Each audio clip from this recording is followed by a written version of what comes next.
if you haven't checked out the Steven Seagal Blows the Whistle, Steven Seagal actually might have been the first individual to introduce interdimensional Yeti theory.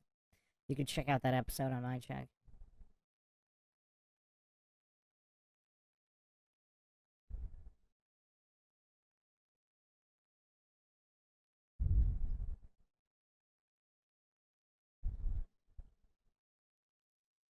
The new Final Destination, is that out?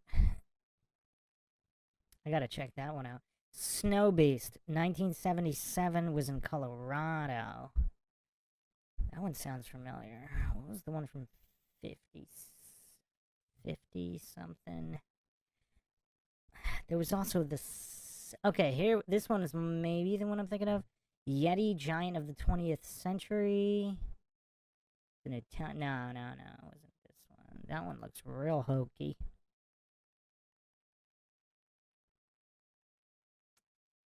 Wasn't there a Jean-Claude Van Damme Yeti movie? Or am I hallucinating? Is that a Mandela? Lord Zed would know. Is there a Jean-Claude Van Damme Yeti movie? And if there is, why have I not seen it? Let's see. Okay, so I'm not sure I'm crazy. Let's see.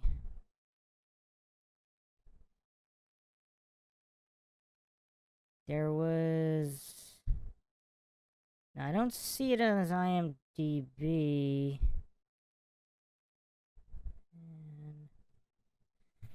Van Damme was the voice of the Splitter in Hitman 3, the video game, which I have played. I don't remember his voice in that. A lot of Mandela's going on. Okay, so... Yeah, this is weird. This is weird. It's not on here, but for some reason... I believe... Let me check this.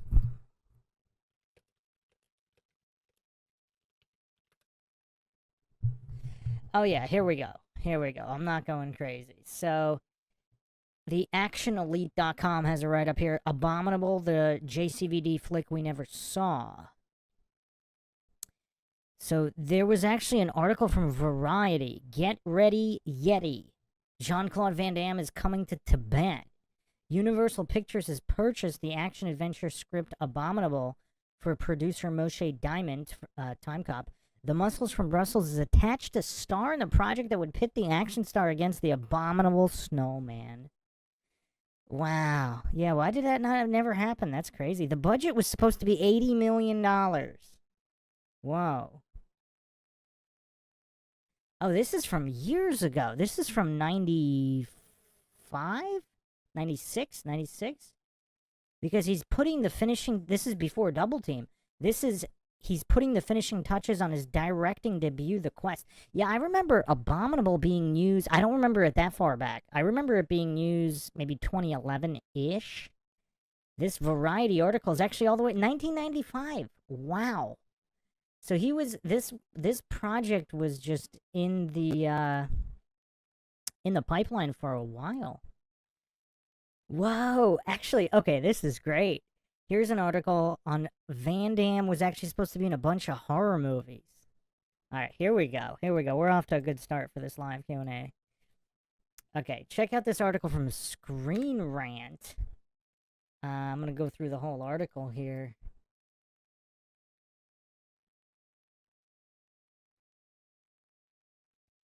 All of the unmade JCVD horror movies. Has he done any horror movies? I'm trying to think. I don't think he's done any.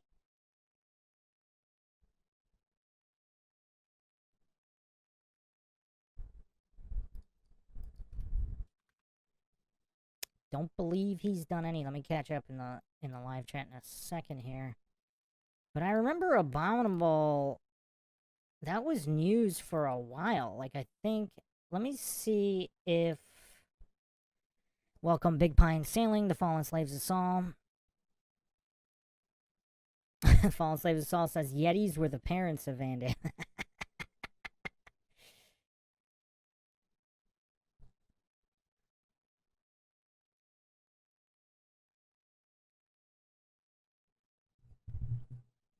Aaron says the Yeti flick included a scene where the men in tents wake up and find deep footprints in the snow. Aaron says, I think maybe it was called The Abominable Snowman. If that was the very original one, maybe.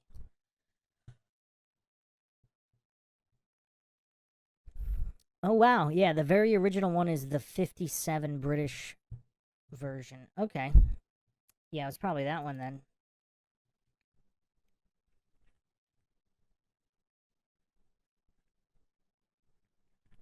Lord Zed says the one with the egg in Jerusalem, is that the Order? Yeah, that was not horror. I mean, Chuck Norris has done horror. Who remembers? Was it Hellbound? Hold on a second.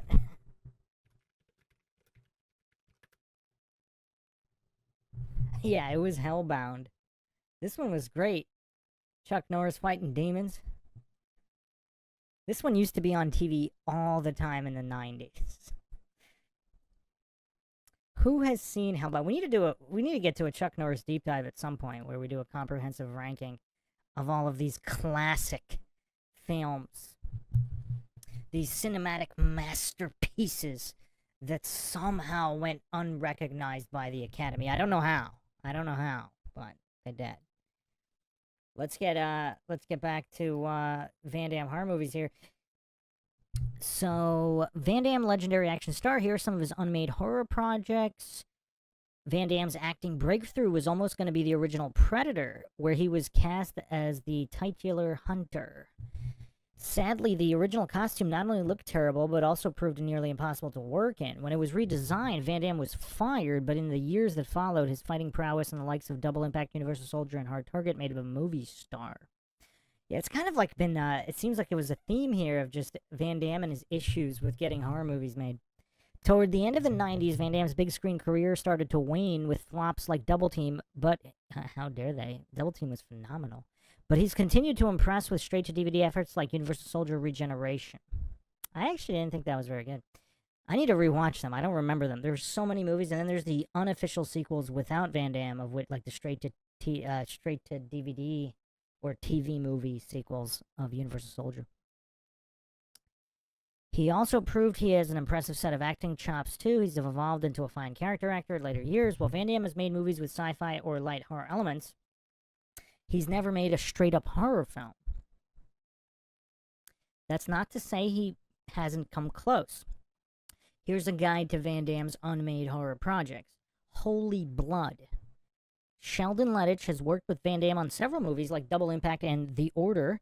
In 2007, they were set to reunite for Holy Blood, with Lettich co-writing the script with John Dombrow. Plot details were vague, but the movie was described as The Exorcist meets The X-Files. Oh man, we missed out. Oh, we totally missed out on this movie. Oh man.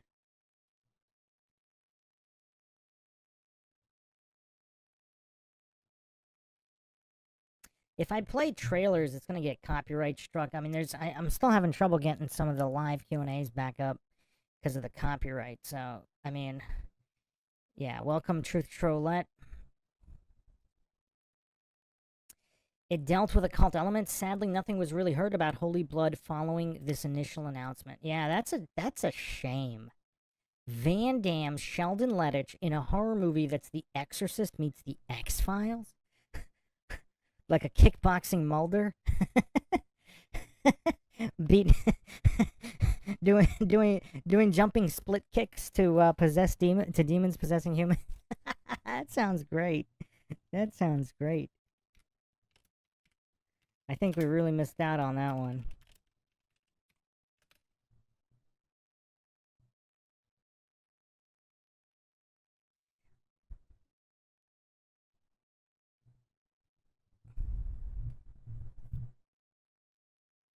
Yeah, I don't know what happened to it. I don't know how some of these did not get made.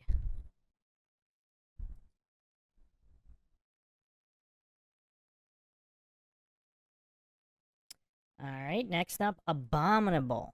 Abominable was announced way back in '95 when Van Damme was hot off Time Cop's success. Variety described the story featuring a UN task force sent to look for missing Red Cross workers in the Himalayas. This kind of sounds similar to the Steven Seagal vehicle.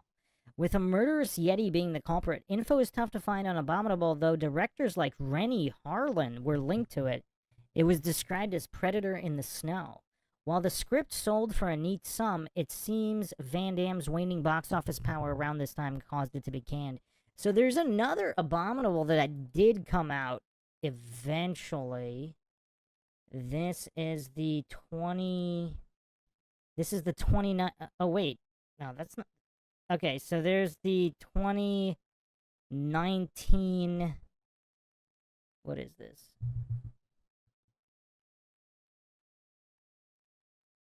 DreamWorks animated Abominable. Okay, that's definitely not it. What's the other one?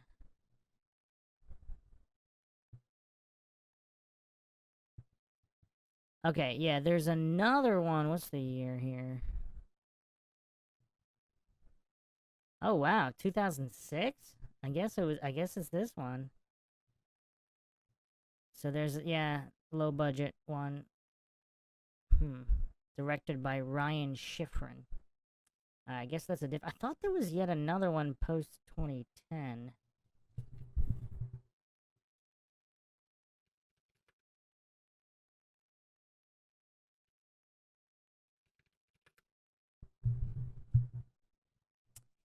Huh. Actually, yeah, there is another one. There's a 2010 one. Check this one out. A scientific expedition team searching the Himalayan mountains for a rare plant which could change the face of modern medicine find themselves hunted by a territorial Yeti. That was 2020.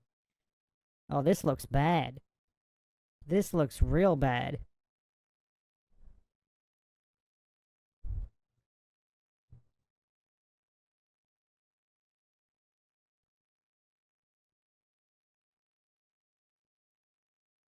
Big Pine Sailing says they were definitely hitting the snow when they wrote that script.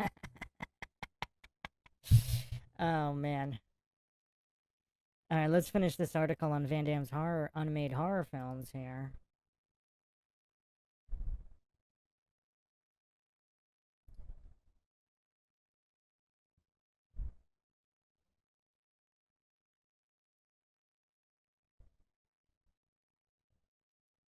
The Breed. Following the acclaim that greeted Van Damme's moving performance in the meta-drama JCVD, the actor put a renewed focus on finding projects that let him do more than punch villains in the face.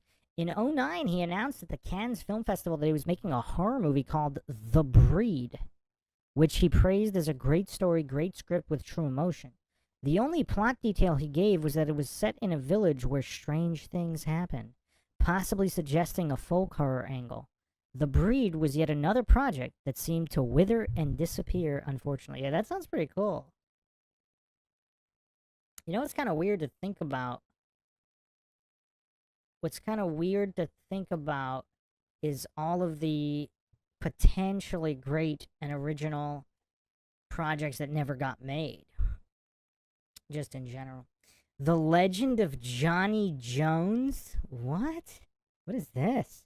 The most recent Jean-Claude Van Damme horror project was set to be The Legend of Johnny Jones, which was set to feature the star as a detective hunting down a vicious serial killer stalking New Jersey. Genre vets like Michael Paré and Danny Trejo were set to co-star. But while the movie's still in development, Van Damme dropped out of the lead due to the COVID pandemic. Huh. Legend of Johnny Jones. Let's see what's going on with that. Michael Paré. We need to do a whole podcast on him. He did so many, let's put it this way, interesting low-budget movies back in the, what was it, 80s, 90s? I forget how far back he goes. Oh, wow. It's set to be released in 2025. Van Damme's no longer in it. Oh, wait. Has it already released? Oh, not yet. October 3rd this year. Interesting. And wait, it looks like Danny Trejo's not in this either. It's a bunch of no-names. Bunch of no-names. Okay. Huh. That could have been interesting.